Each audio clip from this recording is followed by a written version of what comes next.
Hi students, welcome to English Madhyam. तो आज का हमारा पैसेज है स्ट्रेटजिक स्टेलमेट। ठीक है, तो चलिए देखते हैं किसके बारे में। President Donald Trump decision to back off from striking Iran.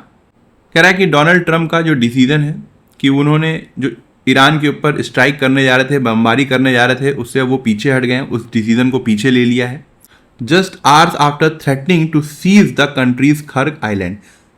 और पहले इन्होंने ईरान को चेतावनी दी थी कि वो ईरान का जो खर्ग आइलैंड है उसको अपने कैप्चर कर लेंगे, उसको अपने कंट्रोल में ले लेंगे। और उसके कुछ ही घंटों बाद उन्होंने बोल दिया नहीं, अब हम ईरान के ऊपर स्ट्राइक नहीं करेंगे। अंडरस्कोर ये दर्शाता है द डिलेमा की जो कन्फ्यूज़न डोनाल्ड ट्रम्प फेस कर रहे हैं इस समय तेहरान के साथ डील करने में।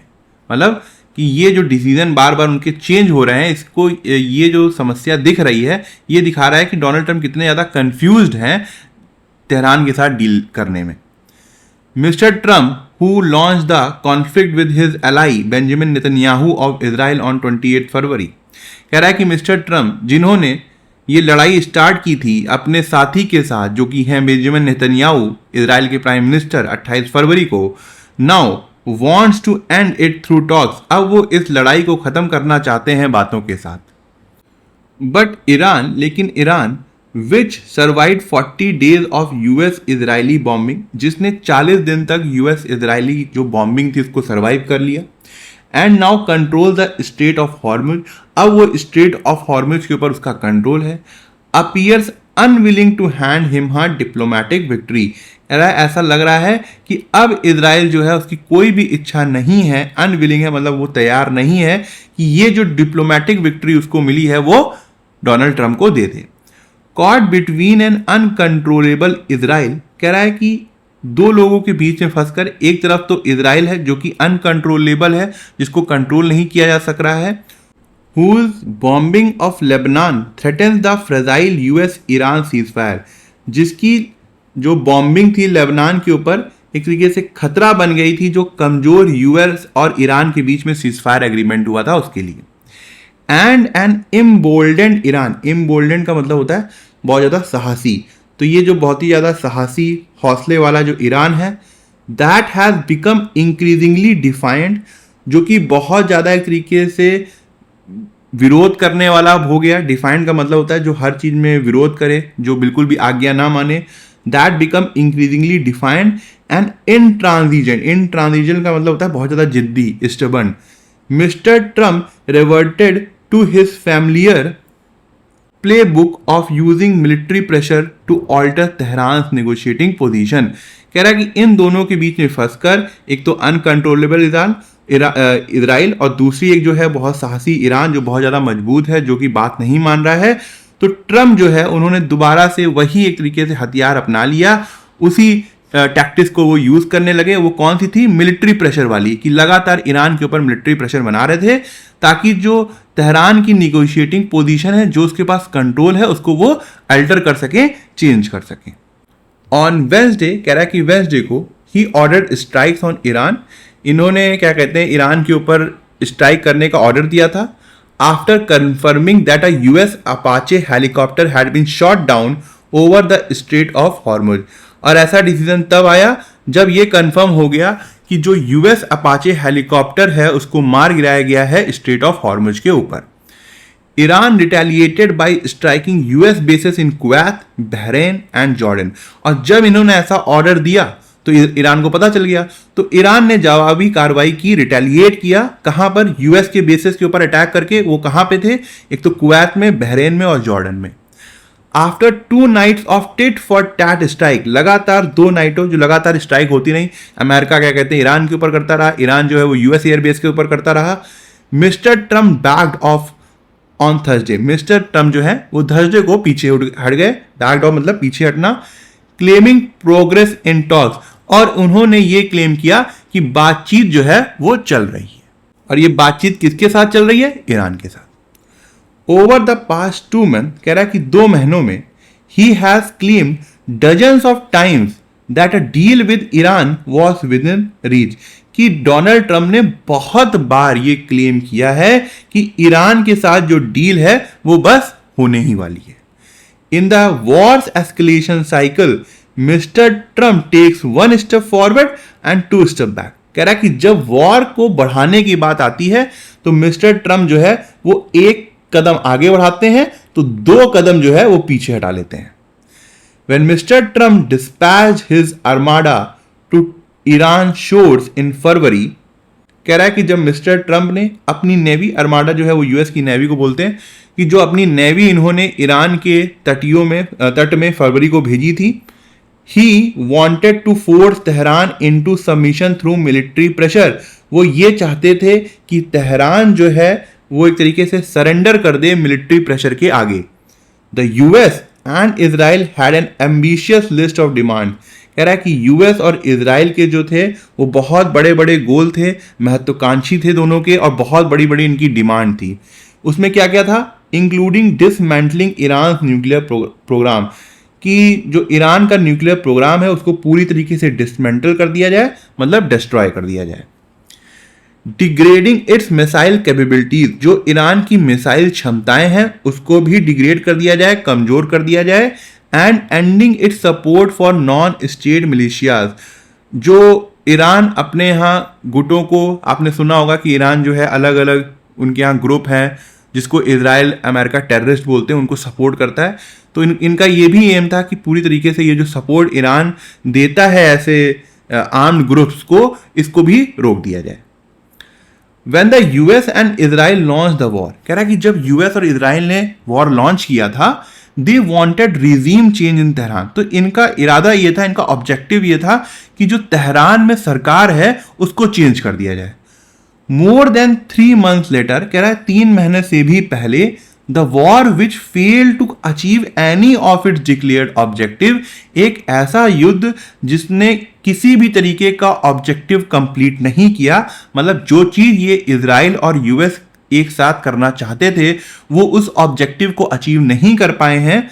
हैज हार्डेंड ईरान पोजीशन, उसने क्या किया, एक तरीके से ईरान की जो पोजीशन है उसको मजबूत किया है, चाहे वो डिप्लोमेटिक लेवल पे हो, चाहे वो स्ट्रेट ऑफ हॉर्मुज में हो।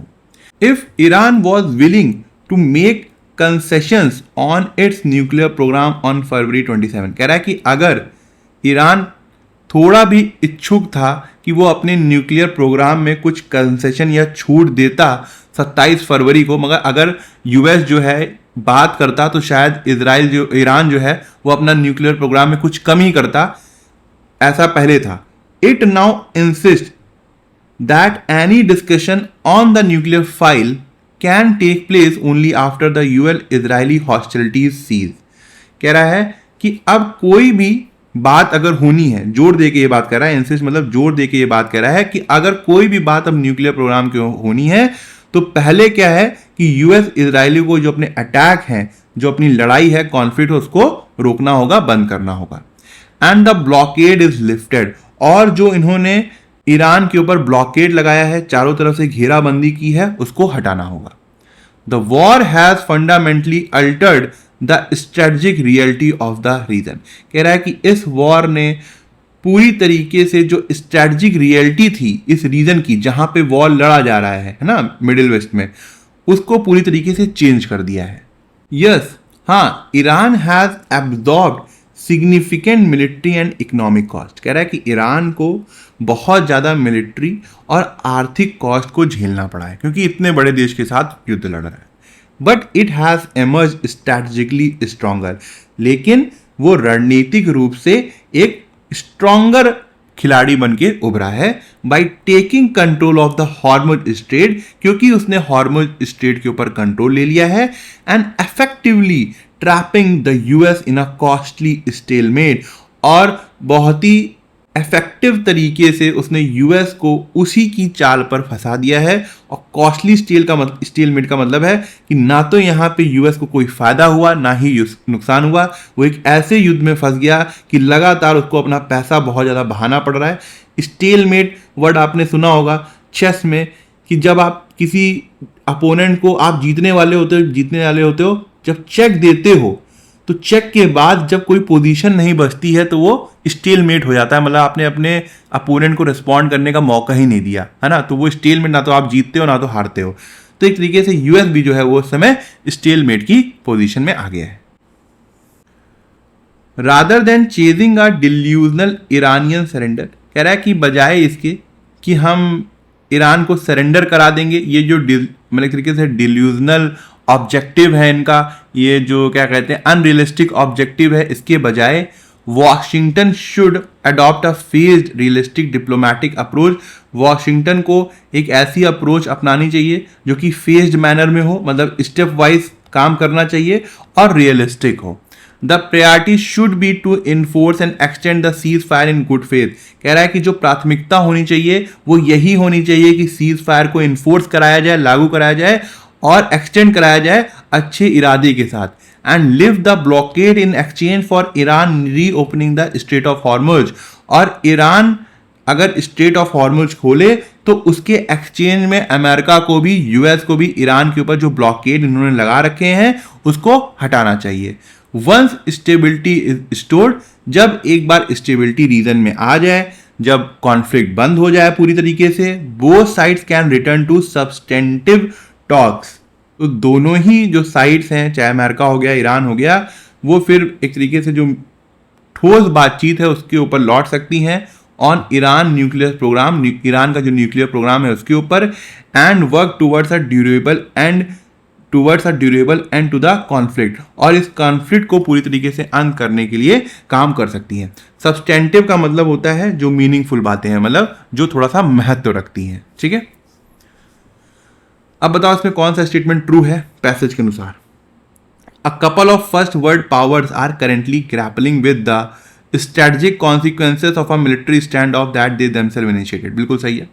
कह रहा है कि कुछ फर्स्ट वर्ल्ड कंट्री के जो डेवलप्ड नेशन है वो जूझ रहे हैं स्ट्रेटजिक परिणामों का, जो कि मिलिट्री स्टैंड ऑफ की वजह से हो गया, जो कि उन्होंने स्टार्ट की थी। मतलब अब जो उन्होंने लड़ाई जो स्टार्ट की थी अब वो उसमें फंस चुके हैं, उसमें जूझ रहे हैं। बात सही है, यूएस और इजराइल की बात हो रही है यहाँ पर, तो ये तो सही है। Due to the high military economic damages inflicted upon it, Iran has lost its strategic footing in the region, कह रहा है क्योंकि बहुत ज़्यादा हाई मिलिट्री लॉसेज झेलने पड़े हैं, इकोनॉमिक डैमेजेस हुआ है ईरान को, इसकी वजह से इनका जो रणनीतिक एक तरीके एज था रीजन के ऊपर वो खो गया है। नहीं, ऐसा नहीं है, उनका अभी भी स्ट्रेट ऑफ हॉर्मुज के ऊपर कंट्रोल है। और पैसेज ये बता रहा था कि 40 दिन तक उन्होंने इजराइल और यूएस की बॉम्बिंग को सर्वाइव किया, इसीलिए जो डिप्लोमेटिक एज है वो ईरान डोनाल्ड ट्रंप को देना नहीं चाहता ईरान, ठीक है, इसीलिए आजकल ज़्यादा बात नहीं करना चाह रहा है, तो बी नहीं होगा। Following the recent military escalation, Iran's stance on its nuclear program has become more rigid compared to its position just before the conflict began. कह रहा है कि जो अभी हालिया में जो रिसेंट मिलिट्री एस्केलेशन हुआ है, फिर से लड़ाई जो बढ़ी है, उससे क्या हुआ कि जो ईरान का स्टांस है वो और ज़्यादा मजबूत हो गया है, रिजिड हो गया है। ईरान और ज़्यादा स्टबर्न हो गया है अपने न्यूक्लियर प्रोग्राम को लेकर, जितना कि वो लड़ाई से पहले था। बिल्कुल बात सही है, तो ए सी जो है एकदम करेक्ट है। Which of the following statement is are false, कौन से फॉल्स है। To force Iran into submission, President Donald Trump ordered military strikes on Thursday, claiming that the negotiation had collapsed. कह रहा है कि प्रेसिडेंट ट्रंप ने order दिया है स्ट्राइक करने का थर्सडे में, और ये क्लेम किया है कि जो नेगोशिएशन है, बातचीत पूरी तरीके से कोलैप्स कर गई है। ये गलत स्टेटमेंट है, क्योंकि पूरी तरीके से बातचीत कोलैप्स नहीं की थी, वो ये बता रहे थे कि बस बातचीत चल रही है। While the US and Israel initially aimed for a transformation of the political leadership in Tehran, the military campaign failed to realize its stated goals. ठीक है, ये भी बात सही है कि यूएस और इजराइल का जो प्राइमरी ऑब्जेक्टिव था, सबसे पहले वाला, जब इन्होंने वॉर स्टार्ट किया था, तब यही था कि पूरी तरीके से जो लीडरशिप है, जो वहाँ की रिजीम है, उसको चेंज किया जाए, और जो मिलिट्री कैंपेन है मगर उस गोल को पूरी तरीके से सक्सेसफुली कंप्लीट नहीं कर पाया। तो एकदम फॉल्स पूछा था ना, तो ये आंसर होगा, ये तो ट्रू है। The action of Israel in Lebanon are perceived as a stabilising factor that help maintain the durability of the fragile US Iran ceasefire. क्या कह रहा है कि जो इजराइल ने बॉम्बिंग करी, एक्शन लिया लेबनान के ऊपर, उसको एक देखा जा रहा है कि बड़ा ही स्टेबलाइजिंग फैक्टर बना जो यूएस और इजराइल के बीच के जो सीज फायर है उसके लिए। नहीं भाई, उसने एक तरीके से खतरा पैदा कर दिया था, तो ये भी फॉल्स हो गया, ये भी फॉल्स हो गया। आंसर क्या होना चाहिए हमारा, both A and C. Which of the following word is a synonym of the word intransigent. Intransigent का क्या मतलब होता है बताओ। इसका मतलब होता है बहुत ज़्यादा जिद्दी। कंप्लायंट का मतलब होता है आज्ञाकारी, ओबीडियंट। अनयील्डिंग का मतलब, हाँ ये कह सकते हैं स्टबर्न, जिद्दी। फ्लीटिंग का मतलब जो क्षणिक हो, टेम्परेरी हो। एक्सट्रिकेटिंग का मतलब होता है कठिन स्थिति से बाहर निकलना, तो ये भी नहीं होगा, तो यहाँ पे बेस्ट क्या है, सिनोनिम बी है। Which of the following option would correctly describe the initial objective of the US Israel and its ultimate outcome as per the given passage? कह रहा है कि कौन सा स्टेटमेंट जो है वो यूएस और इसराइल के सबसे पहले जो ऑब्जेक्टिव थे उनके वॉर स्टार्ट करने से पहले वो कौन से हैं और उसका आखिरकार रिजल्ट क्या हुआ।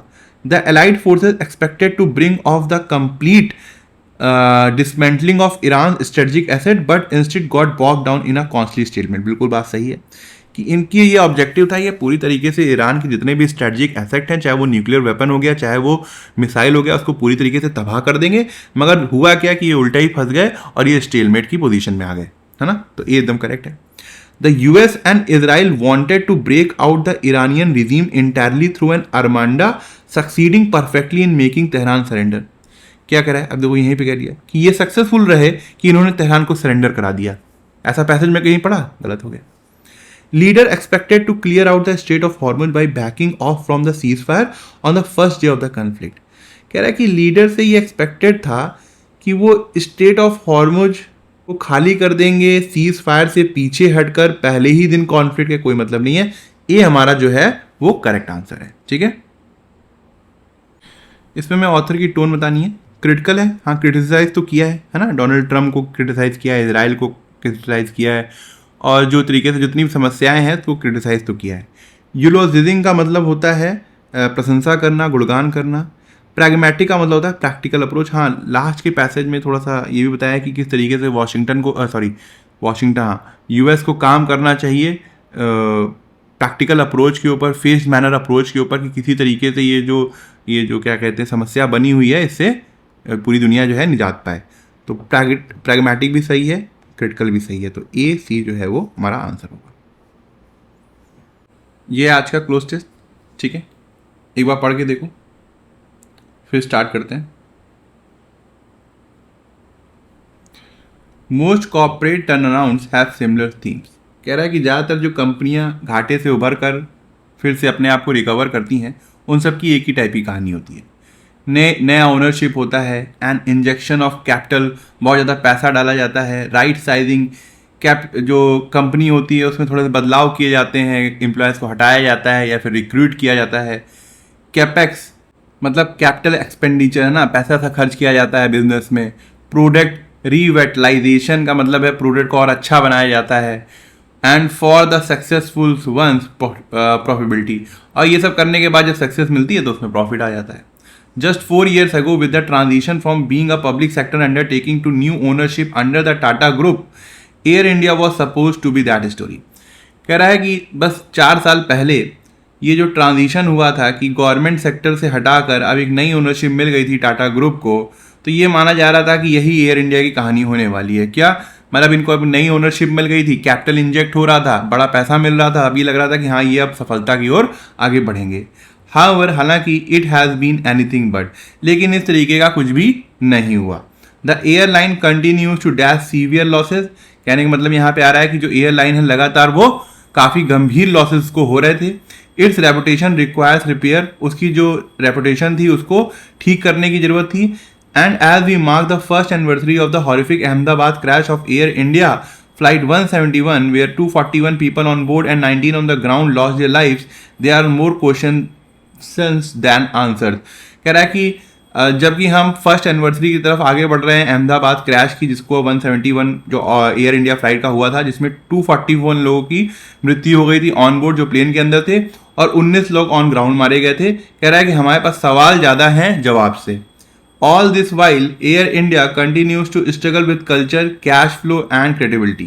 और कह रहा है कि पूरे क्या कहते हैं इस टाइम दौरान जो है एयर इंडिया की जो लगातार जो कल्चर है वो उसमें स्ट्रगल करता रहा। कल्चर मतलब जो उनका काम करने का तरीका है, जैसे उनके यहाँ लोग काम करते हैं, है ना। कैश फ्लो में क्या कहते हैं दिक्कतें आती रहीं, और क्रेडिबिलिटी में दिक्कत आती रही। The dash in that India Air moved from a situation of constrained capital to dash capital। कह रहा है कि जो एयर इंडिया थी पहले उसके पास पैसा कम था, मगर एक तरीके से प्राइवेटाइजेशन होने के बाद उनके पास यहाँ पे कंट्रास्ट लग रहा है तो पैसा ज़्यादा हो गया होगा। But too much capital can be curse. अब देखो यहाँ पर बता दिया ना कि टू मच कैपिटल ज़्यादा पैसा लग रहा है, इसकी वजह से एक तरीके से अभिशाप टाइप का भी है वो। Because to much capital can inadvertently amplify challenges and scale, क्योंकि ज़्यादा पैसा जो होता है कभी कभार बिना चाहे जो समस्याओं को बढ़ा देता है और उसकी जो एक तरीके से उसको एम्पलीफाई कर देता है समस्या को। And capital creates a false sense of security, और जो पैसा होता है वो एक हमें फॉल्स सेंस ऑफ सिक्योरिटी देता है, हमको लगता है कि हाँ पैसे से सब कुछ ठीक है, सब कुछ सिक्योर है, कोई ज़्यादा दिक्कत नहीं आने वाली है, which then has consequent impact, लेकिन उसके अपने ही परिणाम होते हैं। The number speaks for themselves, कह रहा है कि जो नंबर आंकड़े हैं वो अपने आप ही हर चीज़ बयां करते हैं। A loss in excess of $2 billion and estimated 22% plus cut in capacity and a wide variation in net promoters scores highlight a consistently inconsistent product. कह रहा है एक तो $2 बिलियन का लॉस हुआ है, साथ ही साथ 22% जो इन्होंने कैपेसिटी है अपने यहाँ की वो भी हटा दी है, और जो प्रमोटर स्कोर्स होता है मतलब किस तरीके से कंपनी काम कर रही है वो भी बहुत ज़्यादा कंसिस्टेंट नहीं है। तो ये दिखाता है कि इनका जो प्रोडक्ट है वो बहुत ज़्यादा इनकंसिस्टेंट है। For those looking dash the numbers the signals are many, कह रहा है कि जो नंबर्स की तरफ देख रहे हैं या फिर नंबर्स के बजाय कुछ और भी देखना चाह रहे हैं तो वहाँ पे बहुत से सिग्नल्स ऐसे हैं कि एयर इंडिया में बहुत सी समस्याएं हैं। But those calling them out are few and far between, कह रहा है कि लेकिन उन समस्याओं को जो एक तरीके से जिसके लिए आवाज़ उठा रहे हैं वो बहुत ज़्यादा कम लोग हैं। The fact that the airline is not able to turn a profit into a dual poly market where it dash significant advantages is very telling, कह रहा है कि तथ्य ये है कि एयरलाइन जो कि एयर इंडिया है वो ऐसी मार्केट में प्रॉफिट नहीं उठा पा रही है जहाँ पे सिर्फ 2 ही मेजर कंपनियां हैं, और इसी वजह से जो बहुत सी कहानियां जो है वो अपने आप सामने आ रही हैं कि क्या इसमें इतनी ऐसी क्या समस्या है कि जहाँ पे सिर्फ 2 ही मार्केट प्लेयर हैं तब भी तुम प्रॉफिट नहीं उठा पा रहे हो। ठीक है। The airline continues to dash severe losses, क्या होना चाहिए? अमास का मतलब होता है कलेक्ट करना, इनकर का मतलब होता है सफ़र करना, एक तरीके से लॉस झेलना, ठीक है हो सकता है। इन्फ्लिक्ट का मतलब होता है किसी पर कोई जैसे किसी के ऊपर कुछ थोपना है ना, इन्फ्लिक्ट पनिशमेंट देना तो नहीं होगा। हार्बर का मतलब होता है शेल्टर, तो बेस्ट यहाँ पे क्या है? Incur. The airline continues to incur severe losses. The dash is that Air India move from a situation of constraint capital to dash capital. क्या होना चाहिए? The bone of contention. Bone of contention का मतलब होता है विवाद का कारण। इज दैट विवाद का कारण ये है कि इंडिया जो है एयर इंडिया जो है वो कंस्ट्रेंट कैपिटल से ज़्यादा कैपिटल की तरफ पहुंच गई है, तो ये विवाद का कारण है। या skeleton in the closet. Skeleton in the closet का मतलब होता है हिडन सीक्रेट, कोई मतलब नहीं यहाँ पे। एलिफेंट इन द रूम, कि एक ऐसी समस्या है जिसके बारे में ज़्यादा लोग बात नहीं कर रहे हैं, ठीक है।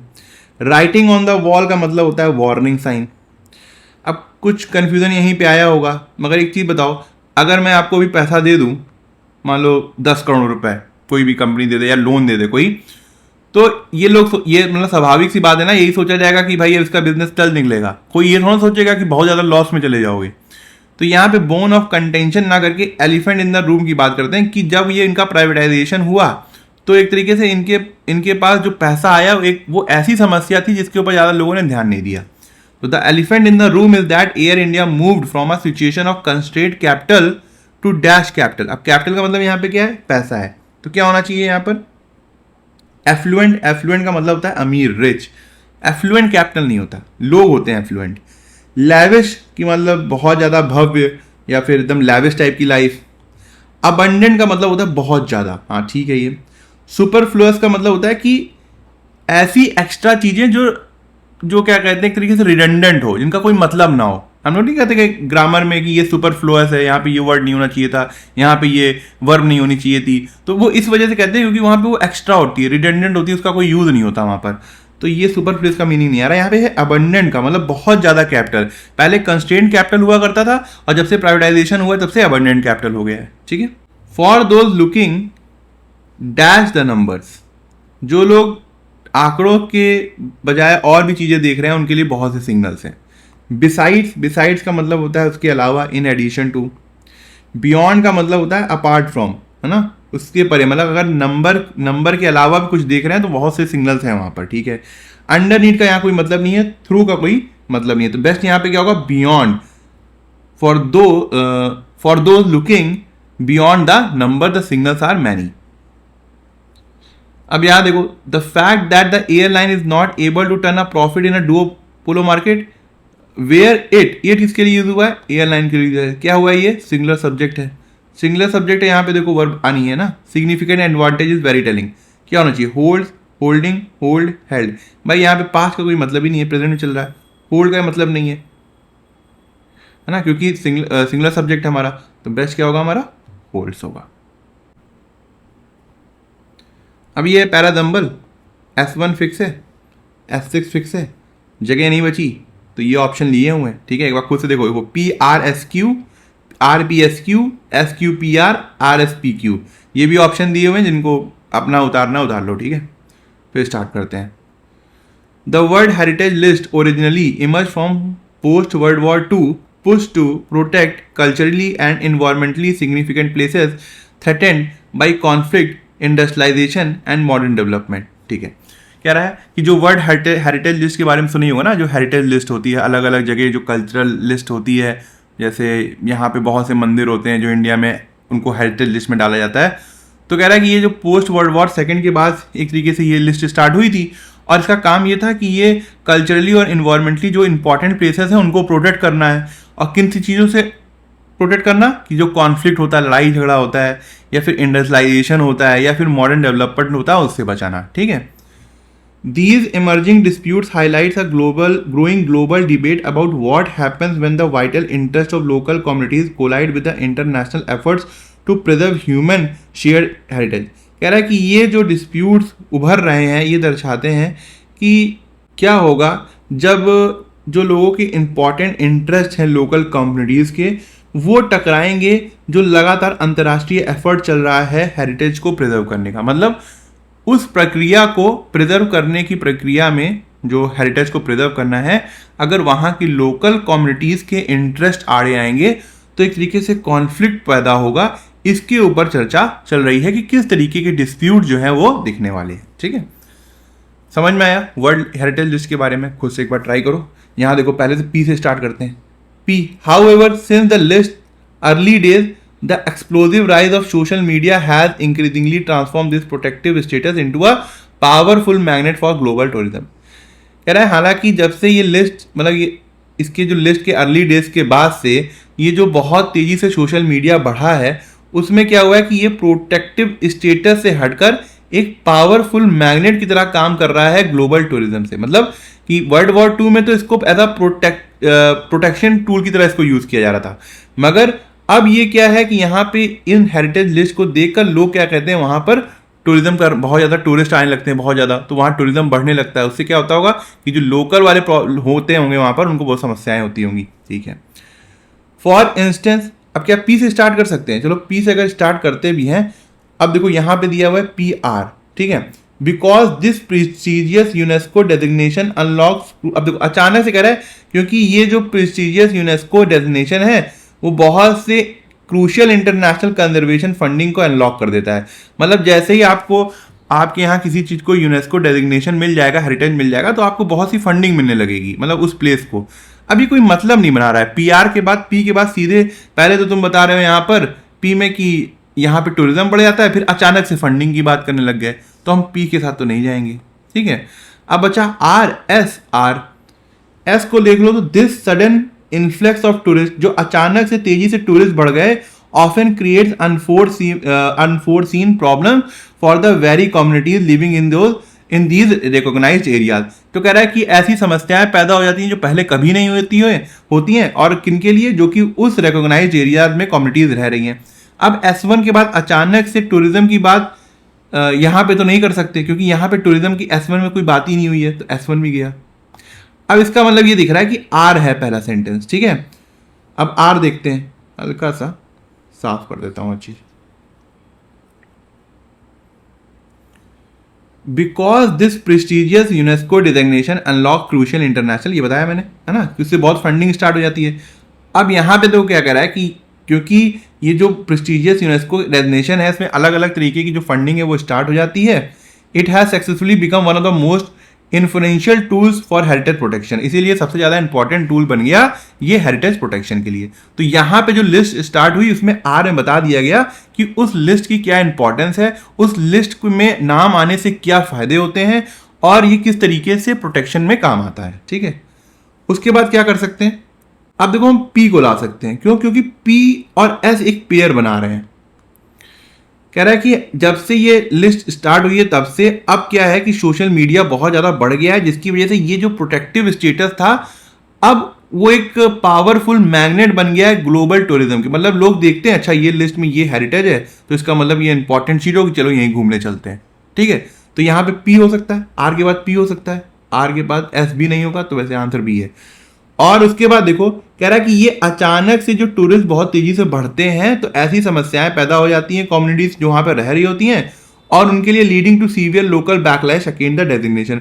तो वहां के जो लोकल लोग होते हैं उसकी एक तरीके से निंदा करने लगते हैं कि भाई तुमने क्यों दे दी हेरिटेज साइट इसको, है ना, क्योंकि वो परेशान होने लगते हैं। तो यहाँ पे क्या हो जाएगा आर पी एस।